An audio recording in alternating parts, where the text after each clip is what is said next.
Hello, જાગુસ kitchen જર્નીમાં આપ સૌનું સ્વાગત છે. ફ્રેન્ડ્સ, આજે આપણે રવાનું ઉત્તપમ બનાવીશું, જે એકદમ સરસ, એકદમ સોફ્ટ અને એકદમ સુપર છે. અને ટેસ્ટી તો એટલું ને કે હું તમને શું કહું. આના માટે આપણે અડધો કપ રવો લઈ અને તેને 1 કલાક છાશમાં પલાળી રાખેલ છે. ત્યારબાદ આપણો રવો ફૂલાઈને આવો થઈ જશે. આપણે બેટરની આવી કન્સિસ્ટન્સી જોશે. હવે આપણે બધા વેજીટેબલને કટ કરી લેવાના છે. તેમાં મેં કેપ્સિકમ, ટમેટાં અને ડુંગળી પાપા કપ લીધા છે અને કોથમીર 2 મોટા ચમચા જેટલી લીધેલી છે. હવે આપણે તે એક નાના બાઉલમાં ટ્રાન્સફર કરી લેશું. ફ્રેન્ડ્સ, તમે આમાં મકાઈના દાણા પણ નાખી શકો છો, તે પણ ખૂબ જ સરસ લાગે છે. ત્યારબાદ આપણે તેમાં મસાલા કરીશું.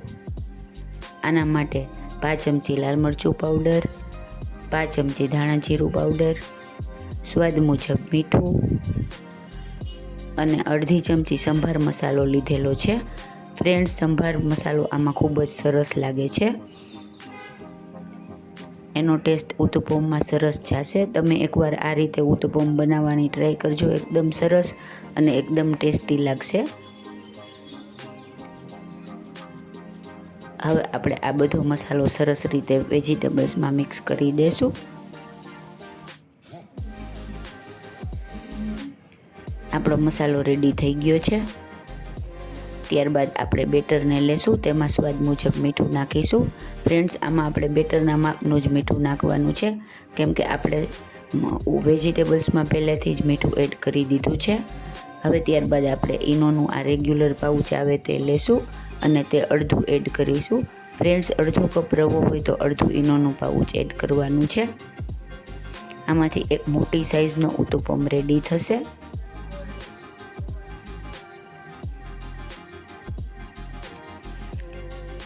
આપણું બેટર એકદમ સરસ ફ્લફી થઈ ગયું છે.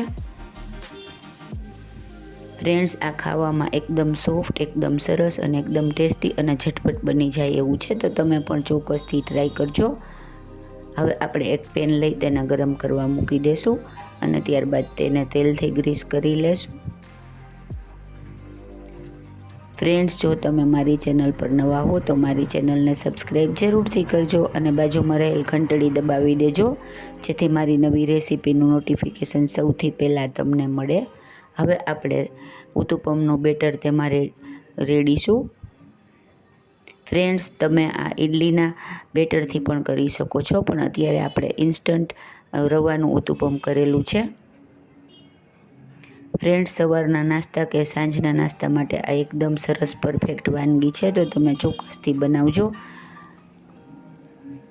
હવે આપણે તેમાં જે મસાલો કરેલા વેજીટેબલ્સ હતા તે આપણે ઉપર એપ્લાય કરીશું. એકદમ સરસ રીતે આખા ઉત્તપમ ઉપર આપણે બધા વેજીટેબલ્સને એપ્લાય કરી દેવાના છે.